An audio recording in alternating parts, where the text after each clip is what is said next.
Here's a short clip from the Barber Shop. And my special guest, George Dyer's in the studio here in the Barber Shop. You look like you got a pretty good haircut there, George. Do you need a trim or maybe just a little styling tips? a little styling? Yeah, then you go to a hairstylist. I'm a barber by name only. You're a barber, okay. Yeah, I don't cut hair. Don't let me do that to you. But thank you so much for coming into the studio today. George, if you haven't heard of George Dyer, you must have been under a rock, because he is one of our most popular singers in town because of his distinct operatic voice. And do you call yourself an opera singer? Well, yes and no. I consider myself a crossover artist.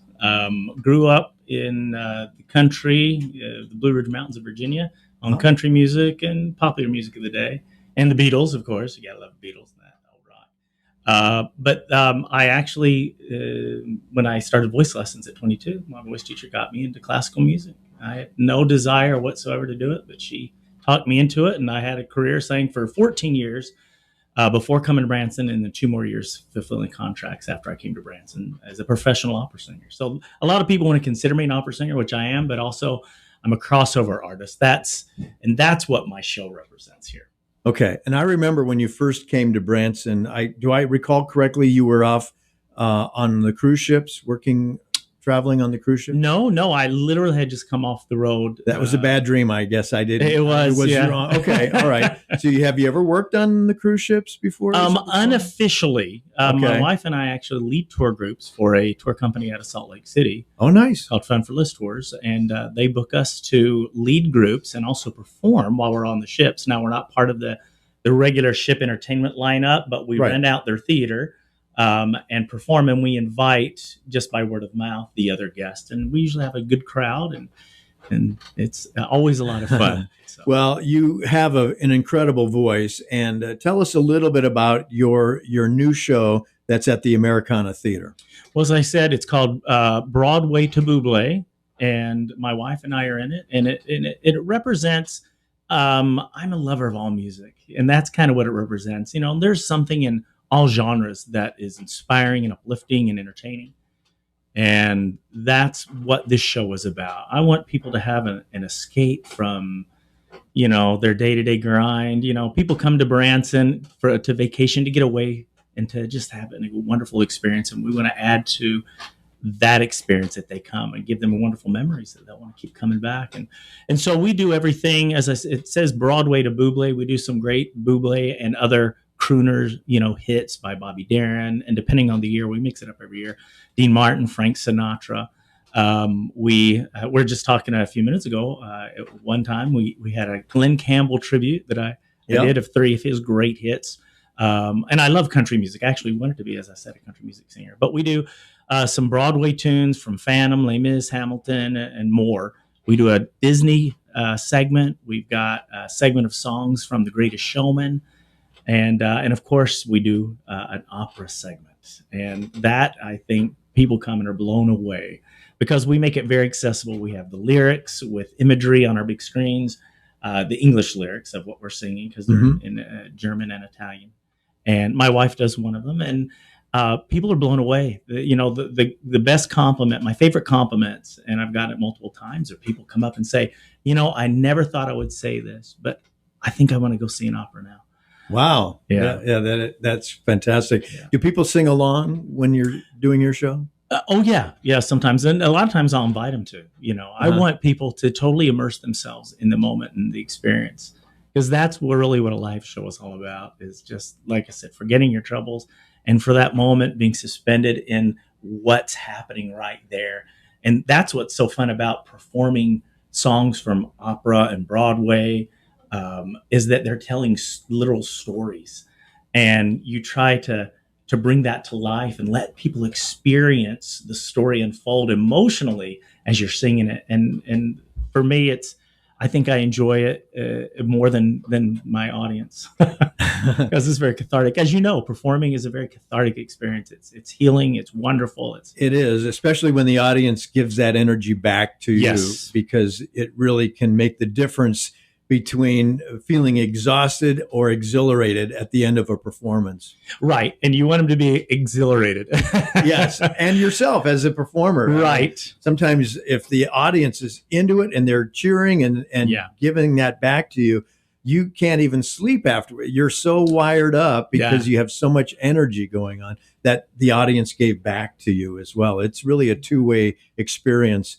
Let's listen to a little bit of George Dyer. This is an opera song, Nessun. Tell me the name of it. It's called Nessun Dorma, which means none shall sleep. Do you have to do that with the rolling R? Yes, Dorma. you have to roll your Nessun Dorma, just a slight flick of the tongue. And it's from Giacomo Puccini's masterpiece, Turandot. And this is the last aria he actually wrote before he passed away. He actually died before the opera was finished, but he was almost done. And so one of his proteges completed it. But this was, and I think it's his defining masterpiece of his career.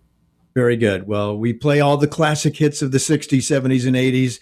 And this one would be what, 1880? This would be actually early 1900s. Early 1900s. It's like around 1908, 1909. All right. Here's George Dyer.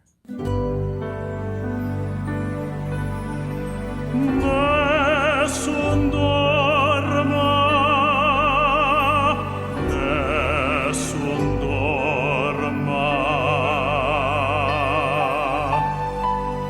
Tu pure, o principessa, nella tua fredda stanza, guardi le stelle che tremano d'amore e di speranza.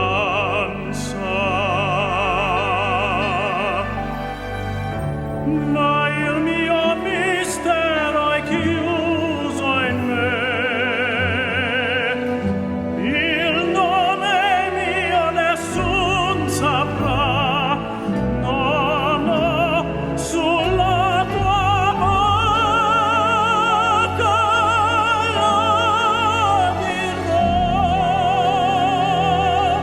Quando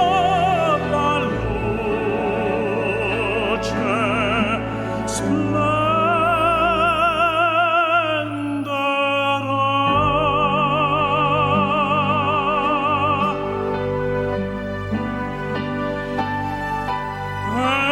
ed il mio bacio scioglierà il silenzio che ti fa mia.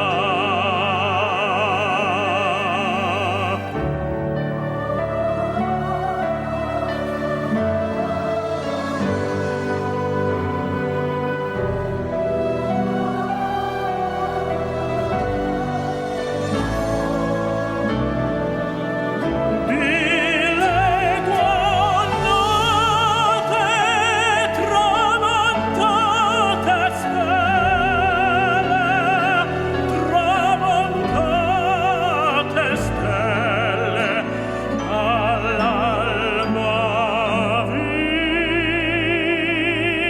vincerò, vincerò,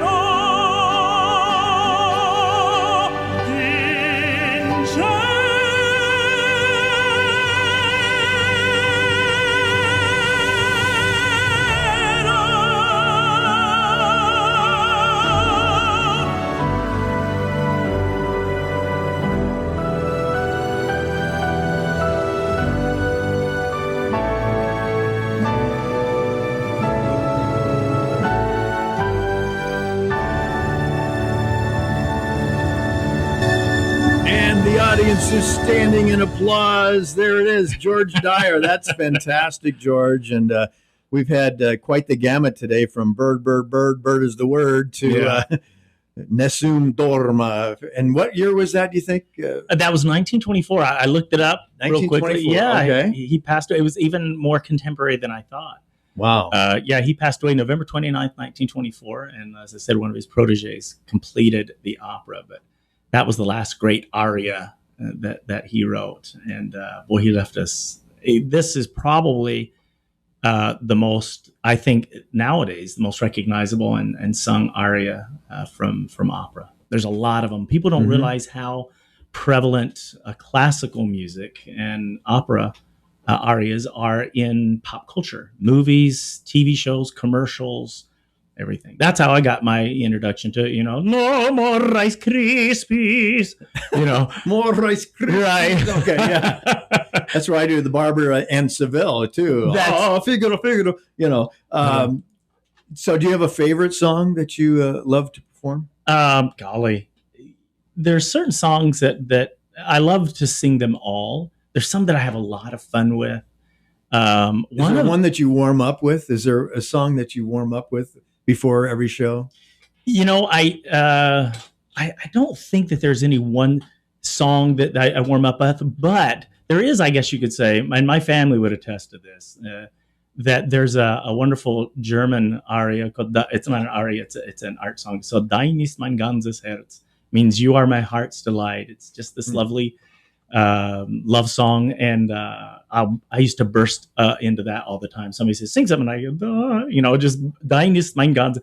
And so that's the closest thing that I could say that I have like a warm up or something when I want to just open my mouth and start singing opera or something classical. That's the one that just automatically is the first thing that pops out of my mouth.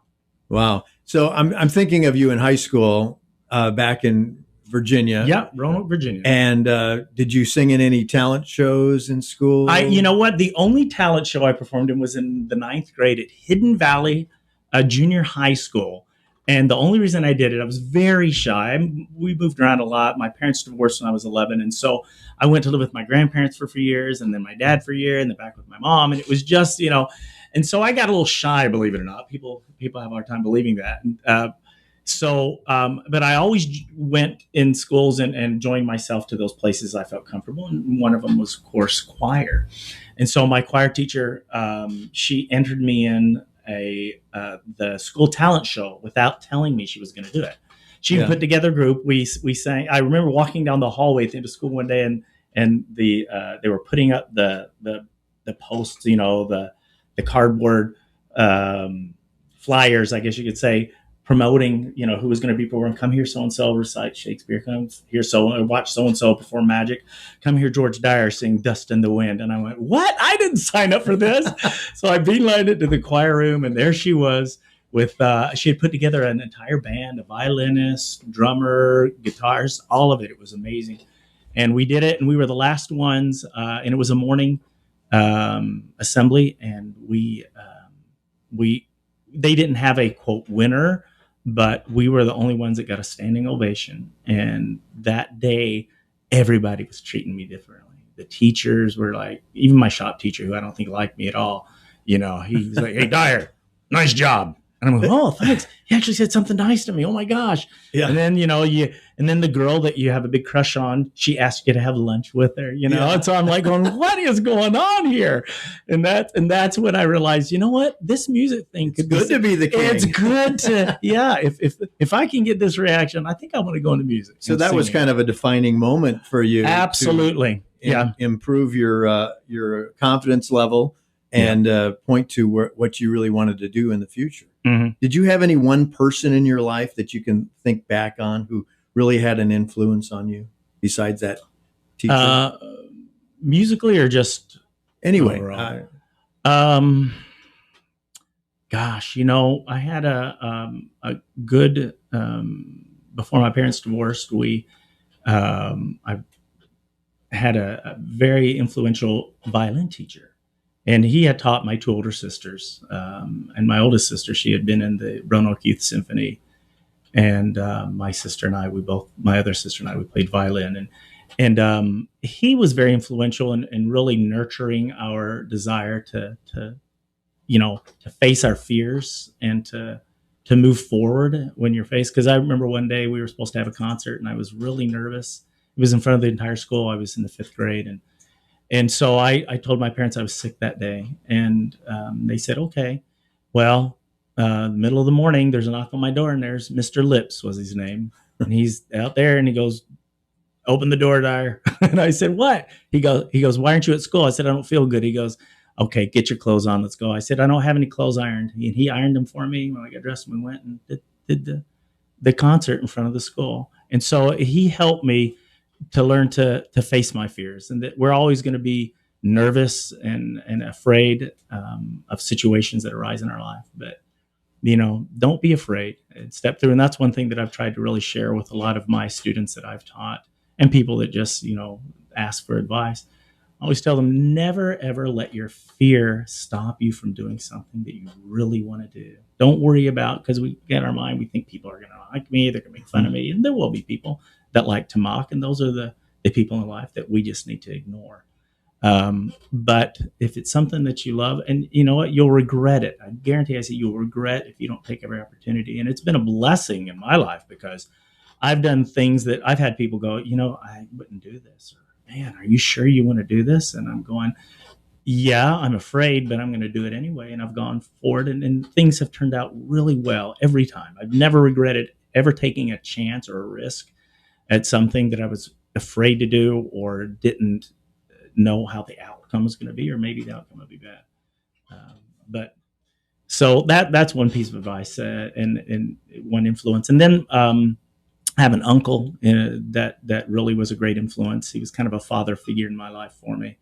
And then my first voice teacher, she was the one that also taught me don't take no for an answer, and because she didn't, and just push through. And she's the one that literally forced me to open up my ears and my heart to classical music. I fought her for 6 months when she kept trying to get me to sing classical music. And when she finally just entered me in once again, and this my ninth grade voice or choir teacher, same thing. I've had great people in my life that have forced me to do something that I was afraid to do myself, to take that step. And by that, I've been very, very blessed. She entered me in, my voice teacher, I was 22, and she entered me in a vocal competition. She just did it. She goes, George, sit down. I came to my lesson one day, and she goes, I've entered you in a NATS, a National Association of Teachers of Singing, competition at BYU. I was living out in Utah at the time. And you have to do it because I already paid your entrance fee. And I said, okay. And she goes, but you have to sing an operatic aria and an art song. And I was like, oh, I was so mad at her. But anyway, she put on an album of great tenor arias sung by great tenors, and I listened to it, and it was like an epiphanal moment for me. I just realized, my goodness, if I could ever learn to sing like those great tenors that I was listening to and feel what I was experiencing as I was listening, then that's what I wanted to do. And so then from there on out, I've just been, pursuing with my developing also my love for Broadway and others, all styles. I love all music. But classical music has been my real passion in life.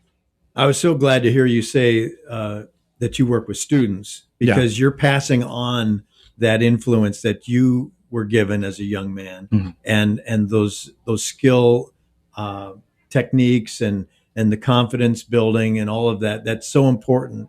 How would you like to be remembered at the end of your career? Oh, golly. I would like to be remembered as someone that was, first of all, nice. I hear so many stories, and I've met, people who are amazing artists, and yet they're not nice people. So I want to be remembered as someone who was nice, that was very gifted and talented and nice, and also someone that was just passionate about what they did, and try to do good with that talent, to make the world a better place and make other people bless their life in some way, whether directly or indirectly through the music, but make a difference in their life for good, because that really is what life is all about. It's about the interpersonal relationships we create and lifting each other up. And I have a favorite saying. It says, you lift me, I'll lift thee, and together we'll ascend. And that's great. I think, what life is about. That's awesome. Well, you definitely bring joy to not only our community, but to the world through your music. And I appreciate you being here today. George Dyer, Broadway to Buble at the Americanna Theatre, 10 a.m., Monday, Wednesday, and Fridays. Yep. And it's a great way to start your day. This is the Barber Shop with Jim Barber on BransonForYou.com and 98.1 FM.